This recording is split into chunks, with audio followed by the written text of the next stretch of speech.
میرے بھائیوں،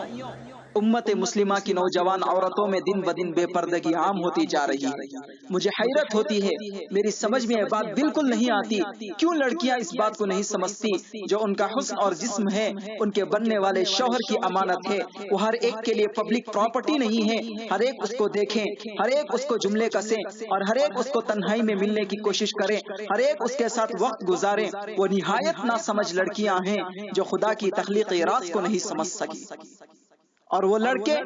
انتہائی ناسمجھ ہیں، اور وہ اس بات کو بالکل نہیں سمجھتے جس کا قرآن مجید میں اعلان کیا گیا ہے کہ تم اگر ناپاک رہو گے تو تمہاری قسمت میں کبھی پاک دامن لڑکی نہیں لکھی جا سکتی۔ اور لڑکیوں کے سمجھ میں یہ بات نہیں آتی کہ تم اگر ناپاک بنو گی تو تمہاری قسمت میں کبھی پاک دامن لڑکا نہیں لکھا جا سکتا۔ ایک بات یاد رکھ لو، جو ناپاک لڑکے ہوں گے ان کو ناپاک لڑکیاں ہی ملیں گی، جو ناپاک لڑکیاں ہیں ان کو ناپاک لڑکے ہی ملیں گی۔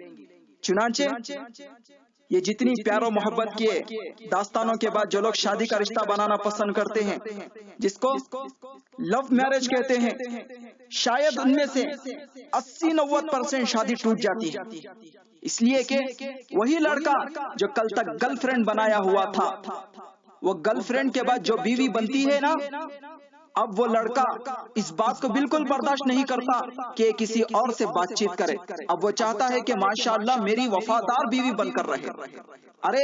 تم نے تو خود ایک ناپاک لڑکی کو چنا تھا، تم نے تو خود ایک ناپاک لڑکی کو چوز کیا تھا، تم کو معلوم تھا وہ لڑکی شادی سے پہلے اگر تم سے تنہائی میں باتیں کرتی تھی تو تم کو اطمینان کیسے ہو گیا تھا کہ وہ صرف تم سے باتیں کرتی تھی، وہ 10 لڑکوں سے اور باتیں نہیں کرتی تھی؟ جب اس کی بگڑی ہوئی عادتیں ہیں تو 10 مردوں سے اور افیئر رکھے گی،